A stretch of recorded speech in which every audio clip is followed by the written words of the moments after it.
இயேசுவில் பிரியமான சகோதர சகோதரிகளே, ஆரோக்கிய அன்னையினுடைய அன்பு பிள்ளைகளே, அனைவரும் சொல்வோம்: இயேசுவுக்கே புகழ், இயேசுவுக்கே மகிமை, இயேசுவுக்கே நன்றி, மரியே வாழ்க.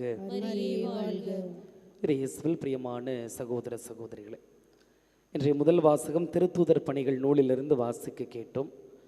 இந்த முதல் வாசகத்திலே அழுகையும் மகிழ்ச்சியும் நிறைந்த ஒரு பகுதியாக இருக்கின்றது. துக்கமும் மகிழ்ச்சியும் நிறைந்த ஒரு பகுதியாக இருக்கிறது. என்ன துக்கம் அல்லது என்ன அழுகை? ஆண்டவருடைய வார்த்தையை வீரத்தோடு துணிவோடு அறிவித்து கொண்டிருந்த ஸ்தேவான் கொலை செய்யப்படுகிறார். இனிமேல் அந்த நற்செய்தி பணியை யார் முன்னின்று நடத்துவார்? அந்த நற்செய்தியை யார் அறிவிப்பார் என்ற ஒரு கேள்வி எழுகிறது. அவருடைய துக்கம் ஒரு புறம், மற்றொரு புறம் சவுல் கிறிஸ்தவர்களை துன்புறுத்தி கொண்டு ஒவ்வொரு வீடு வீடாக சென்று துன்புறுத்தி கொண்டிருக்கின்றான். இப்படிப்பட்ட சூழ்நிலையில்தான் பிலிப்பு சமாரியா நகர் சென்று அங்குள்ள மக்களுக்கு மெசியாவை அறிவித்தார். அதோடு மட்டுமல்லாமல் நிறைய அருமடையாளங்களை செய்து மக்களை உறுதிப்படுத்துகிறார். அந்த நற்செய்தி அறிவிப்பு பணியை அவர் தொடர்கின்றார். ஒரு மகிழ்ச்சியான ஒரு சூழ்நிலை. ஆக இதை நாம் பார்த்தோம் என்றால், கடவுளுடைய இறை திட்டம் ஒரு நாளும் தடுக்கப்பட மாட்டாது. கடவுளுடைய இறை திட்டத்திற்கு முடிவே கிடையாது. யார் வழியாகவாது கடவுளுடைய திட்டம் கண்டிப்பாக நிறைவேறும். உதாரணமாக, சவுல் வீடு வீடாக சென்று கிறிஸ்தவர்களை துன்புறுத்தினான். ஆனால் அதே சவுலை எடுத்துதான் கடவுள் பயன்படுத்துகிறார். அவர் பவுலாக மாறுகிறார்.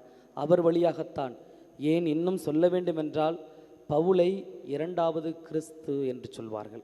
அந்த அளவுக்கு நற்செய்தியை அறிவித்தது பவுல்.